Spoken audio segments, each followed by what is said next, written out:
বিসমিল্লাহির রহমানির রহিম। আসসালামু আলাইকুম। নীলা লাইফস্টাইল কাছে দূরে যে যেখান থেকে দেখছেন আশা করছি সবাই ভালো আছেন। আলহামদুলিল্লাহ আমরাও ভালো আছি। প্রতিদিনের মতো নতুন একটা ব্লগ নিয়ে চলে আসছি। আমি নীলাইতলি থেকে বলছি অবশ্যই। আর এই যে দেখেন শুরুতেই আর কি সকালের জন্য রান্নার জন্য দুপুরে রান্নার জন্য সকাল সকাল কেটে কুটে নিচ্ছি। এখানে টমেটো নিয়েছি, 3টা টমেটো কেটে নেব কিউব কিউব করে। আর এই যে টমেটোগুলো কি সুন্দর লাগতেছিল দেখতে, অনেক দিন হয়ে গেছে ফ্রিজে, তো নষ্ট হয়ে যাবে, সেজন্য ভাবছি টমেটো তো দিয়ে তরকারি রান্না করি। আর এখানে তো বেশিরভাগ সময় আলু, টমেটো, পেঁয়াজ, বেশিরভাগ সময় বলতে কি সব সময় বেশিরভাগই আর কি টমেটোর তরকারি খেতে হয়, আলু, টমেটো, পেঁয়াজ এগুলাই খেতে হয়। তো আমার ছেলের জন্য আমি তাড়াতাড়ি করছিলাম, কখন আবার কুল উঠতে চায়, সেজন্য কাটাকাটিটা তাড়াতাড়ি করে ফেলি। আর কি রান্নাটা কুলে নিয়ে করা যায়, কিন্তু কাটাকাটিটা একটু রিস্কি হয়ে যায় অনেক, সেজন্য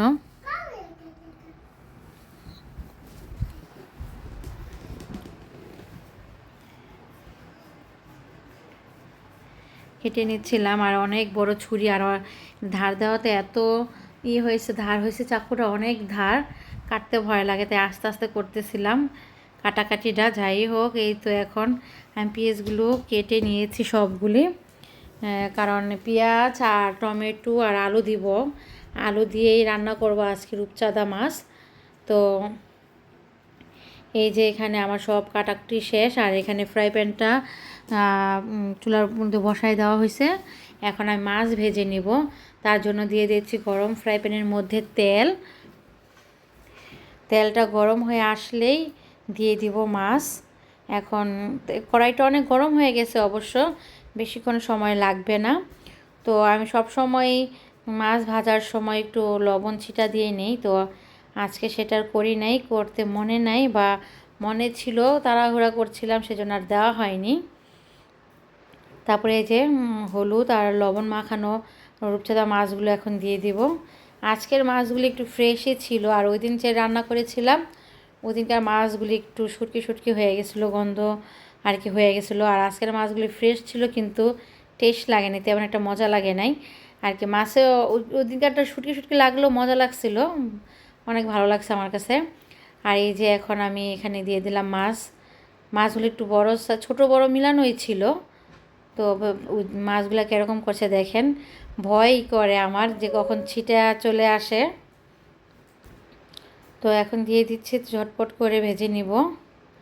এই যে 4টা মাছ একসাথে দেওয়া হয়েছে, তারপরে তো আমি আবার মাছগুলো তুলে নিচ্ছি। এই মাছগুলো এত নরম হয়, অনেক সফট আর কি, কি বলবো, একটু আগুনের তাপ পেলেই আর কি মাছগুলো সিদ্ধ হয়ে যায়, খুবই সফট মাছগুলি। তারপর তো সবগুলো মাছ আমি এক এক করে ভেজে নিয়েছি, লাস্টে ছিল 2টা, এই 2টাও দিয়ে দিলাম। এখন এই মাছটা কি সবচেয়ে একটু ভালো হয় কড়া ভাজা করে তারপরে একটু পেঁয়াজ, তারপরে শুকনা মরিচ, যারা খায় আর কি শুকনা মরিচ নয়তো কাঁচা মরিচ ভেজে খেলে একটু টেস্ট বেশি লাগে। রান্নার থেকে একটু ভাজাটাই মজা লাগে মনে হয়, রান্না করলেও ভালো লাগে। মাছ তো এক এক রকমের টেস্টের আসে। ওই যে বললাম ওই দিনকে মাছটা আসছিলো, ওই দিনকে মাছটা একটু যদি শুটকি শুটকি লাগে তো টেস্ট ছিল, তো আজকালটা একটু পানসা টাইপের কীরকম যেন। তারপরে এই যে এখন এই ফ্রাই প্যানের মধ্যে রান্না করবো, তো আর কালকের গুঁড়া মাছ ছিল, তো এগুলো এখন একটু আমি জাল করে নিচ্ছি, ফ্রিজে রেখে দিয়েছিলাম।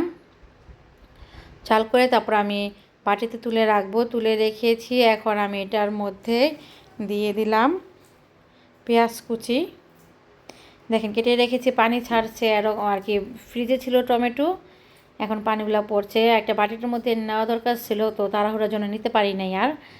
তো এই যে এখানে রান্না করছি, এখন পেঁয়াজ দিয়ে দিলাম ফ্রাই প্যানের মধ্যে, তারপর দিয়ে দেবো এখন তেল।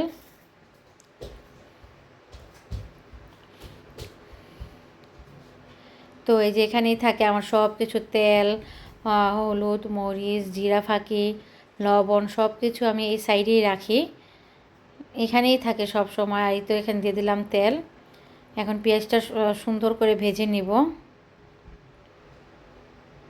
আর আমরা তো দেখলেনি, আমরা অলিভ অয়েল তেলটাই খাই, ইটালিতে যে সয়াবিন তেলটা পাওয়া যায় ওইটা এখন খাই না আর কি। খেয়েছিলাম যখন আসছিলাম, তখন অলিভ অয়েল তেলটা খেতে পারি না, বা আর কি অনেক খারাপ লাগতো, একটু কীরকম জানি একটা গন্ধ লাগতো আমার কাছে, তখন খেতে পারি নাই।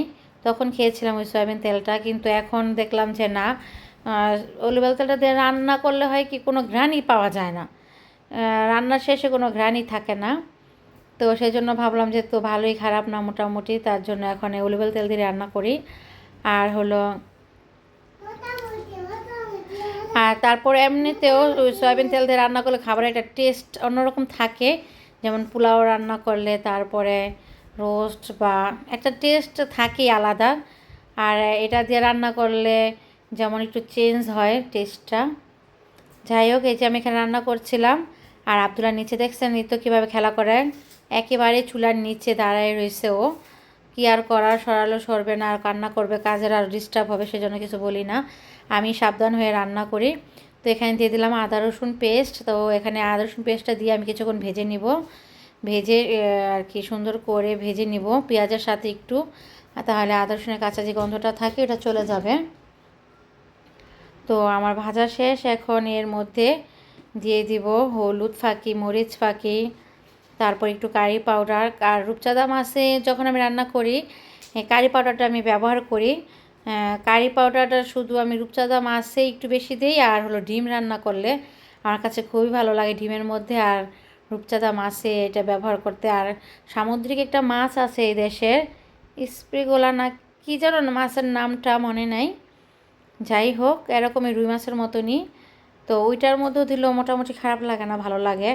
আর মাঝে মাঝে অন্য সব খাবারের মধ্যে দিলে মনে হয় কি যে আদা রসুন, তারপরে এলাচি দারচিনি মাংসের মধ্যে দিলে এরকম মনে হয় যে প্রকৃত যে ওইটা টেস্টটা থাকে বা যে ঘ্রাণটা থাকে ওটা নষ্ট হয়ে যায়, এরকম মনে হয়, সব সময় আবার ভালো লাগে না।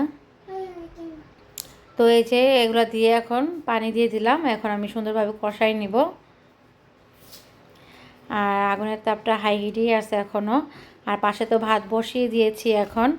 আর সব কিছুই ফ্রেশ আছে, তারপর রান্না করতে নিলে দেখা যায় যে তেলের ছিটা, মশলার ছিটা এগুলো সব নষ্ট হয়ে যায়, ফ্রেশ আর থাকে না, ফ্রেশই নেই, দেখেন চুলা টুলা সব নষ্ট হয়ে যায়। যাই হোক, এগুলো রান্না শেষে আবার ক্লিন করতে হবে।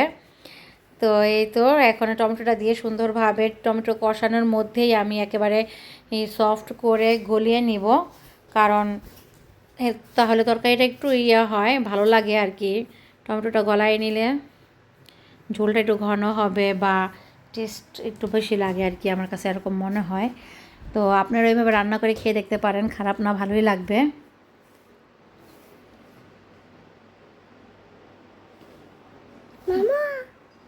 এই যে আব্দুল্লাহ আসছে এখন, রান্নার সময় কাছে থাকে, ভয়েস দেওয়ার সময় কাছে থাকে, ভিডিও করার সময় কাছে থাকে, সব সময় আব্দুল্লাহ কাছেই থাকে, কোথায় যাবে আর। আমার সাথে সাথে আব্দুল্লাহ ঘোরাফেরা করে।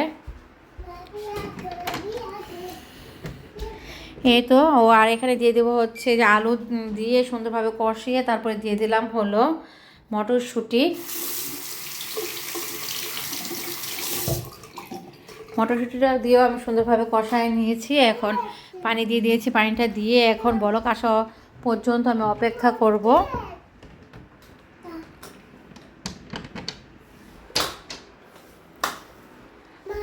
আর আমার ছেলে এখানে বারবার ফ্যানের সুইচ দিচ্ছে আর চালু করছে আর বন্ধ করছে, এরকম অবস্থা। এই তো আমার তরকারিটা আর কি বলক চলে আসছে, এখন মাছগুলো দিয়ে এই যে আমি রান্না করে নিয়েছি। তো আমি তো ফিল্টার ইউজ করি না, আর ঝোলটা একটু বেশি টেনে গিয়েছে, সেজন্য ঝোলটা নেই, একটু সাদা সাদা লাগছে, আর এমনিতে আজকে একটু হলুদটা একটু হয়ে গেছে।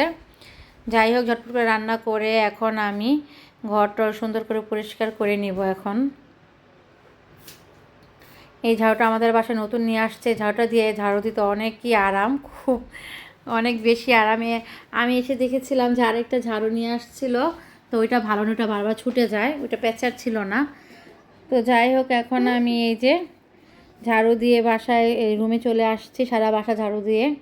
তো এখন দেখেন ঘরের অবস্থা কি, ঘর বানিয়ে খেলছে ছোটোবেলার মতো, আর সবাই খেলে এই খেলা। এখন আমার ছেলেও দেখেন খেলা শুরু করে দিয়েছে। বাংলাদেশে থাকতে অবশ্যই খেলেছে, আমার ভাতিজার সাথে খেলেছিল, সোফা নামিয়ে সোফা দিয়ে খেলা করতো। আর এখানে তো সোফা নেই, এখন এই যে বালিশগুলো দিয়েই খেলা করছে আব্দুল্লাহ। ঘর বানাচ্ছে, আমাকে বলতেছে তুমি নষ্ট করছো কেন, ঘর বানাবো। আমি বলছি যে চলো ঘরটা তোমাকে পরিষ্কার করে দিয়ে তারপর তুমি খেলাধুলা করবে। তারপরে তো ঘর দুয়ার পরিষ্কার করে এখন আবদুল্লাহকে নিয়ে আমি গোসল করাবো। সকালে দাঁত ব্রাশ করাতে পারি না, এখন দাঁত ব্রাশ করাই দেব। কারণ এক টাইম মিস হলে আরেক টাইম তো আসেই, তো দুপুর টাইমটা মিস করতে চাই না। তারপরে তো এই যে এখন আবার বারান্দায় চলে আসছে, দেখেন বারান্দায় একটু ঘুরাইতে নিয়ে আসছি, যেমন ভালো লাগবে। ব্রাশ করতে চায় না আবদুল্লাহ, তো একটু ফাঁকি টাকি দিয়ে নিয়ে আসলাম। আর এই যে এখন আমার দেখেন সব কাজ বলতে চুলাটা রয়ে গেছে, এটা গরম ছিল বিদায় তখন করি নাই, তো এখন করে নিব। গরম চুলায় অনেক গরম থাকে, আর এটা লাগলে একেবারে মনে করেন কলেজা দিয়ে আমার আর কি ধরা যায় এরকম অবস্থা। তো এই যে আমি এখানে মেডিসিনটা দিয়ে নিয়েছি, এখন দিয়ে আমি সম্পূর্ণ এই যে ওয়াল টাইলসগুলো থেকে শুরু করে সবগুলো পরিষ্কার করে নেব ভালো করে। আমি এইভাবেই কিচেনটা আমার পরিষ্কার করে রাখি। এই যে কি বলে সান্তা কেলার নাকি, এটা দিয়ে আমি পরিষ্কার করে রাখি।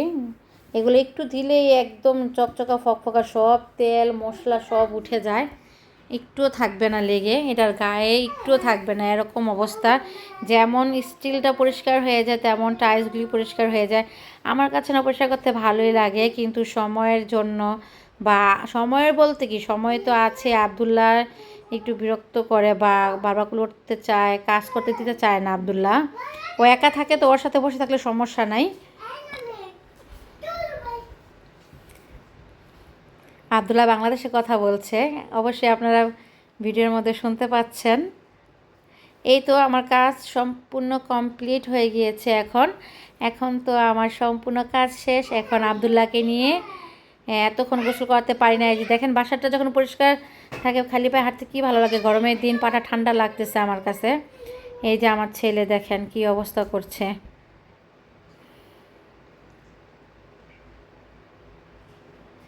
এই যে গোসল টোসল করায় এখন এখানে বসে আছে, বিকালে খাওয়া দাওয়া দুপুরে সকালে গেছে আর কি। কি বলবো, আবদুল্লাহ দিকে তাকাই রয়েছে, কথা কি বলবো বুঝতেই পারতাছি না। দুপুরে খাওয়া দাওয়া করে ঘুম থেকে উঠে এই যে নিচে গিয়েছিল, একটু হেঁটে উঠে আসে এই যে এখন কুকুর নিয়ে বসে আছে, খেলা করছে। পুতুলদের নাকি ঘুম পাড়াচ্ছে, খাওয়াবে, একা একাই কথা বলে। আবার বললাম আর একটু ভিডিও করো, আর একটু ভিডিও করা, বলছে আর করা যাবে না, আজকে এই পর্যন্তই। দেখেন এই দেখলাম আবহাওয়া ভালো, এই খারাপ হয়ে যায়। এখানে অনেক বৃষ্টি হচ্ছে, খুবই বৃষ্টি, রোদ ছিল, অনেক রোদ। আমি অনেক কাপড় চোপড় ধুয়ে শুকাতে দিয়েছি, আবদুল্লাহর বাবার কাজের কাপড় চোপড়, তো ওইগুলো শুকিয়ে গিয়েছে। আর এই যে এখন বৃষ্টি, ঝুম বৃষ্টি, বিকেল টাইমে 6:30 সাড়ে